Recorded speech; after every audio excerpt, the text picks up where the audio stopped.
Hello बच्चों, let's see the question. In a meter bridge, resistances are connected as shown in figure. So can I the balancing point L1 is 55 centimeter. Now an unknown resistance X is connected in series with P. देखिए यहाँ पर P है, ये यहाँ पर Q है, ये यहाँ पर गैलोमीटर लगा है और ये हमारी जॉकी यहाँ पर हो रही है। ये हमारा मीटर ब्रिज है, ये उसकी स्केल है, मतलब इसकी लेंथ है L1, मतलब टोटल लेंथ 100 होती है, तो इन्होंने एक लेंथ L1 मान ली जॉकी की इस तरफ और इस तरफ 100 माइनस L1 मान ली। ये हमारा यहाँ पर ये बैटरी लगी हुई है और ये हमारी यहाँ पर की लगी हुई है, ठीक है। तो यहाँ पर उन्होंने कहा है कि रेजिस्टेंस है कनेक्टेड, और उन्होंने कहा है कि एक अननोन रेजिस्टेंस जो है X is connected in series with P के साथ एक अननोन रेजिस्टेंस एक्स लगा हुआ है, and the new balancing length is found to be 75 centimetre, और जो नई बैलेंसिंग लेंथ है वो क्या हो गया, 75 सेंटीमीटर हो गई है। Find the value of x, हमें वैल्यू ऑफ एक्स निकालनी है। पहला बैलेंसिंग पॉइंट कितना था, 55 सेंटीमीटर था।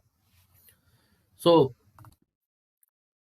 इस क्वेश्चन के लिए जो हमारा की कॉन्सेप्ट हो जाएगा, जो हम यहाँ पर अप्लाई करेंगे, दैट विल बी कि हमें पता होना चाहिए कि मीटर ब्रिज के लिए हमारा जो कॉन्सेप्ट होता है वो क्या होता है। फॉर मीटर ब्रिज में पता है that P by Q is equal to L1 divide by 100 minus L1। This is the concept for the metre bridge. ये हमें P by Q is equal to L1 upon 100 minus L1, ये हमें यहाँ पर balancing point पाने के लिए P by Q का हमें रेशियो यहाँ से निकालता है, ठीक है। अब अगर आप देखें तो इन्होंने कहा है कि L1 की दूरी कितनी है, सो L1 इन्होंने कहा है L1 इज 55 सेंटीमीटर, राइट। और फिर इन्होंने कहा है L2 की वैल्यू इन्होंने कही है, अगर हम यहाँ से L2 निकाल 100 माइनस L1 निकालें तो हो जाएगा हमारा 55 से अगर आप करेंगे तो यहाँ पर बचेगा 45, ठीक। ये तो पहले की बात हो गई, मतलब L1 और 100 माइनस L1 निकालें तो 45 सेंटीमीटर और ये 55 सेंटीमीटर हो गया, ठीक। तो यहाँ पर अगर मैं सॉल्व करूँ इसको तो ये वैल्यू हो जाएगी, P है यहाँ पर 3 है जैसा कि क्वेश्चन में कहा गया है, सो P बाई Q यानी कि Q is equal to 55 by 45, right.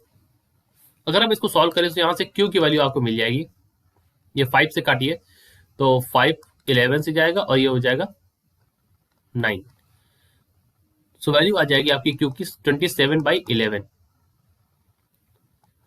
Omega. ये हमारी किसकी वैल्यू आ गई है, Q की वैल्यू यहाँ पर आ गई है पहले केस के लिए, ठीक है।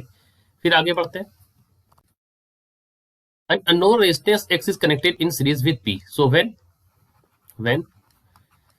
X is connected with P कैसे कनेक्टेड है ये, it is connected in series. So हमारी वैल्यू क्या बन जाएगी अब यहाँ पर L1 जो है वो हमारा कितना है, 75 सेंटीमीटर है। 100 माइनस L1 निकालेंगे आप, तो वो हमारा कितना में हो जाएगा, 25 सेंटीमीटर हो जाएगा।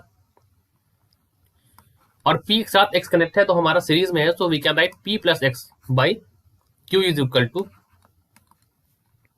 75 सेंटीमीटर और ये हमारा हो जाएगा 25 सेंटीमीटर। अब अगर आप इसको सॉल्व करें तो P की वैल्यू यहाँ पर क्या है, 3 है। Q की वैल्यू आपको पता है 27/11, सो 3 प्लस X ये हो जाएगा is equal to 75 into divide by 25 into ये उधर हो जाएगा तो ये हो जाएगा 27/11, तो 25 का नाम 25 3 टाइम्स जाएगा 75 हो जाएगा।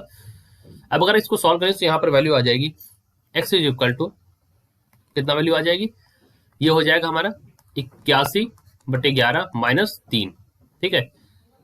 फर्दर आप इसको सॉल्व करें तो ये वैल्यू आ जाएगी x इज इक्वल टू यहाँ से 48/11 omega. This is the value of x, जो कि हमसे क्वेश्चन में पूछी गई थी। तो value of x is 48/11। So option number C अगर आप देखें यहाँ पर सही है, 48/11 omega. This is our answer. I hope you understood it well. All the best.